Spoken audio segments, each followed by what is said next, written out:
Eu sou filha mais velha, né? De quantos irmãos? Eu tenho uma irmã, ela tem 20 anos, eu tenho 26 anos. Os meus pais são muito novos. Meu pai tem 50 anos e a minha mãe tem 49 anos. Quando sai todo mundo, a gente parece uma banda, que é todo mundo muito novo. Todo mundo ali. Todo mundo muito novo e tal, bem arrumado. A gente é uma família muito legal. E aí, quando eu era criança, né, meus pais não tinham muitas condições financeiras, não era aquela coisa assim, pais classe média ou classe média alta, e assim, 1996, 1997. Hoje é difícil, naquela época também era difícil, apesar do brasileiro ter tido mais poder de compra, etc. Então, meus pais não eram muito ricos, a gente morou na Ceilândia a vida inteira, né, mudou agora para Vicente Pires, assim, melhorou um pouco de vida recentemente. Ótimo. Mas a gente morou na Ceilândia a vida toda. Ceilândia é um lugar que é perigoso, né? Assim, eu adoro a Ceilândia, gente. Para quem mora aqui em Brasília, eu sou fã de carteirinha da Ceilândia. Eu adoro a Ceilândia. Eu acho um lugar incrível. Eu amo ter vivido lá e ter morado lá. Então, é um subúrbio. A gente morou numa casa que não tinha muita... Enfim, não tinha muito luxo, né? Assim, e minha infância foi basicamente assim. Eu fui criada pela minha avó. E criada assim, né? Eu ia pra casa da minha avó, passava o dia inteiro na casa da minha avó. E à noite meus pais me buscavam depois do trabalho. Meus pais tinham rotina dupla de trabalho, né? Então eles pegavam... Às vezes o meu pai pegava horário de 8 às 18, de 18 às 22. Ele é da TI. Hoje ele é analista de sistemas, trabalha em casa também e tal. Ele já é sênior e não sei o quê. Muito legal. Eu adoro a profissão do meu pai.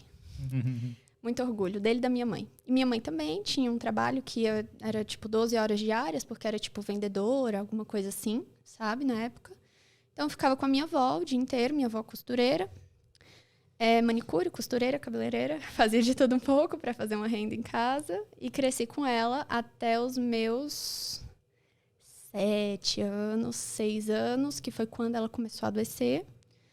E também não tinha a gente não tinha, assim, uma estabilidade financeira muito grande, então eu cresci com muito pouco, sendo mimada no muito pouco, porque eu cresci com vó. Então eu fui mimada com muito pouco, né? Ela me criou, ela adoeceu, ela teve câncer e ela acabou falecendo quando eu tinha 10 anos, aos 54 anos, se eu não me engano. Foi a pior perda da minha vida, obviamente, né? Minha referência e tal. Os últimos momentos que eu lembro dela, assim, são momentos dela já fragilizada. Eu era criança, meus pais quiseram evitar, por exemplo, que eu estivesse no enterro. Então, eu só fui entender que eu tinha perdido a minha avó anos depois.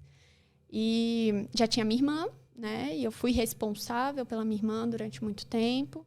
Então, 12 anos, era uma babá de vez em quando, eu e minha irmã.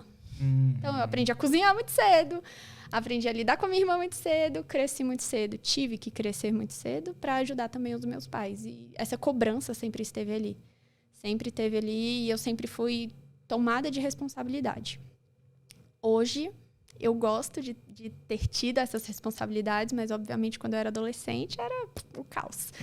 Mas isso te forjou, né? Com certeza. Mas adolescente, gente, era o caos. Eu queria estar que nem meus amigos da escola, que eram todos assim, chegava, pulando e dançando, e tranquilos e calmos, nada pra fazer, nenhuma responsabilidade, coisas tipo assim, ai, meu pai não me deixa ir pra festa no final de semana, enquanto eu tinha que ficar tipo, ai, eu tenho que fazer a comida da minha irmã quando eu chego em casa, depois não. E tenho que, às vezes, sentar com ela pra fazer o dever de matemática, eu que não sei nem fazer o dever de matemática.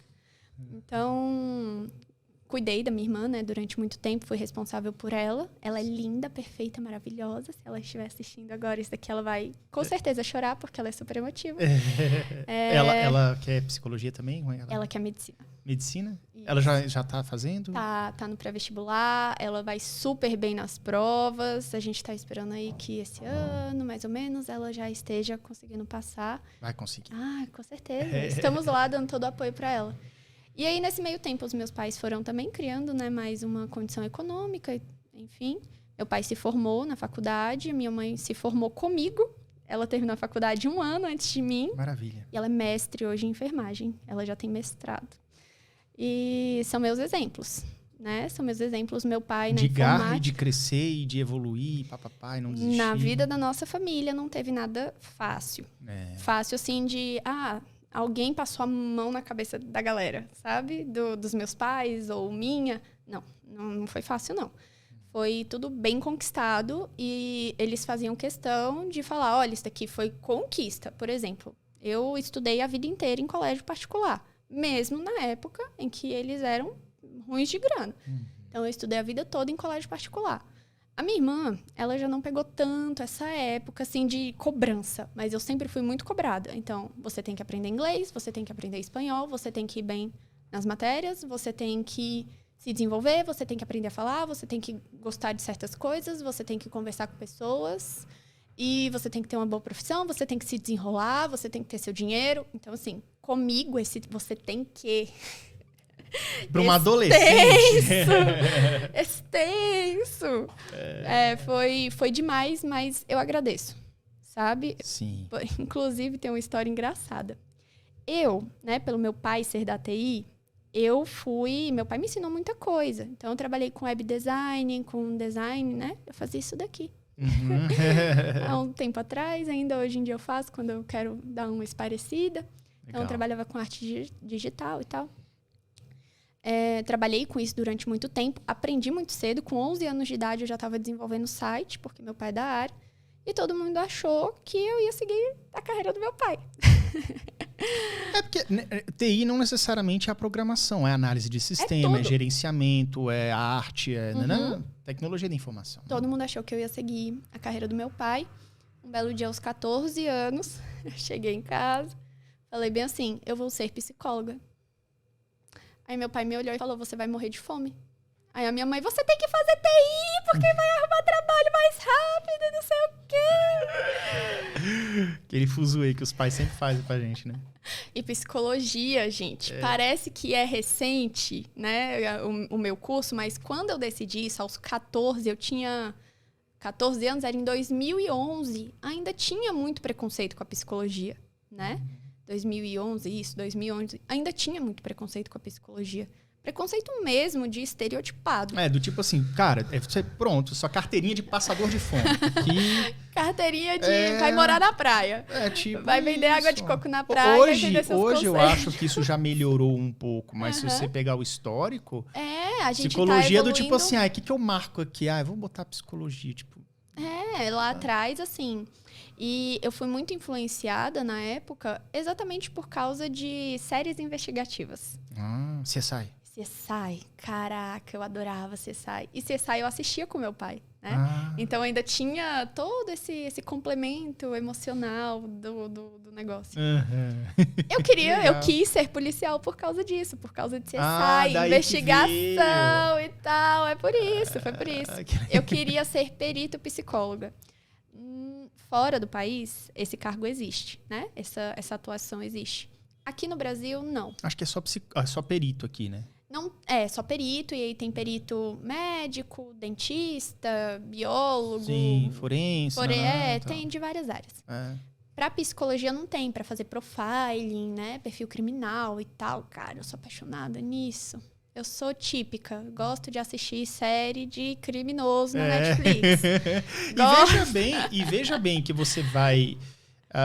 mesmo com essa tua... De repente você pode ajudar também com palestra e tudo, junto da galera que quer esse tipo de conhecimento também para estudar. Ou seja, você consegue conciliar os conhecimentos que você tem agora, a área que você está atuando agora, com aquilo que você gosta. Sim, e na vida a gente vai dando um jeito. Vai encaixando uma coisa na outra. Né? Assim, eu esperava lá na polícia ter essa atuação, né? De perfil criminal, de psicóloga mais voltada para isso, para fazer avaliação, análise e tudo mais.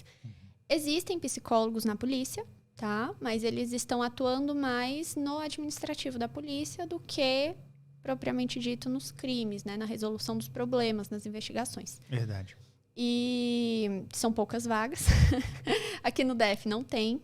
No Brasil, eu acho que a gente tem 3 estados ou 4 estados que têm o cargo de perito psicólogo, né? Que ficam, se eu não me engano, em João Pessoa, né? Na Paraíba, no Rio Grande do Norte, no Espírito Santo, e tem mais um lugar. E aí eu não vou lembrar, não sei qual é o outro estado. Não queria me mudar de Brasília, então eu falei, vou seguir aqui na psicologia. Eu entrei no curso de psicologia e é aqui que a história engraçada começa. Eu entrei no curso de psicologia, bati o pé, passei no Enem para 2 universidades públicas, passei fora de Brasília, né? Meus pais não quiseram me mandar, óbvio, por causa do custo financeiro e porque eu tinha 17 anos. Ia morar sozinha em outro estado. De jeito nenhum. Eles não iam, obviamente. Meu pai tinha um emprego dele, era fixo, né, aqui. A minha mãe também tinha um emprego dela fixo aqui. Hoje eles estão mais, assim... mais Independente do geograficamente. Eles estão mais numa liberdade geográfica. Eles fariam hoje. Mas eu passei, não quis fazer o UNB, bati o pé, falei, eu quero fazer CEUB, lá vamos nós, fiéis, financiamento, 552 anos pagando a faculdade. Fui, fiz, entrei para psicologia lá no CEUB com fiéis. No 2º semestre, eu virei para minha mãe e falei assim, não quero mais. Odiei, não era isso que eu queria fazer, tá um saco, as pessoas são chatas, eu não gostei. Em prantos. Meu Deus do céu. E aí, cara? 18 anos, em prantos. E minha vida acabou. Minha vida acabou, não acredito que eu fiz essa escolha pra minha vida. Que ódio. E chorando e esperneando. Tinha acabado de andar o processo do FIES. Aí os meus pais olharam pra mim e falaram meio assim, você tem que decidir o que você quer da sua vida, não sei o quê. 18 anos, você tem que decidir o que você quer da sua vida, não sei o quê. A minha mãe, numa tática muito boa, porque ela foi muito inteligente nessa, ela virou e falou bem assim, você vai continuar até o final. Não tô nem aí. Essa coisa de ficar mudando de curso. Já fui pegando o chinelo. Aí eu... Poxa, eu não fiz 18 ainda, não tem como eu ir lá. É meu pai que tava pagando minha faculdade, não tem como eu ir lá na secretaria, né? Falar, não, agora eu quero mudar de curso. Eu ainda não sou tão independente. E aí eu tive que cair na real e falar, não, beleza, vou terminar aqui. Tá bom, vou terminar aqui. Então mudou depois, melhorou? Eu passei a faculdade inteira odiando. Último semestre, agora vai. Agora eu vou amar isso aqui. Eu odiei tudo na faculdade. Nossa, foi a pior experiência da minha vida. Caraca, velho, você falando como se você tivesse amado. Deu a impressão que você fosse, não, porque o CEUB foi... E você odiou aquele negócio. Eu odiei a faculdade. Foi a pior experiência que eu já tive na minha vida. De longe, assim, foi a pior de todas. Caraca. E assim, eu era da Ceilândia. Eu conhecia a realidade da Ceilândia, de Taguatinga, dali. Tu fez o da Asa Norte ou da Asa Sul? Eu fiz da Asa Norte. Caraca, velho. Eu estive lá. Eu fiz um semestre lá no Psicologia. Eu fiz CEUB Asa Norte. Lá e vou eu. Com pessoas com realidades absolutamente diferentes da minha. Eu não sabia conversar com as pessoas, gente. Eu chegava na sala e eu tentei, né, ter um grupinho de amigos e tal. Aí eu chegava assim, tentava conversar com eles, e eles falavam, não, é porque eu vou passar as férias na Espanha. Aí eu... É onde? É uma colônia de férias chamada Espanha, tá ligado? Aí eu falava, eu tenho que ir pro estágio. Eu também estagiei desde o primeiro semestre. Eu fiz o UNB, mas estagiava desde o primeiro semestre, né? Mas foi osso, cara. O negócio ali, essa vida de estudante com estágio... Porque pelo menos no UNB foi assim.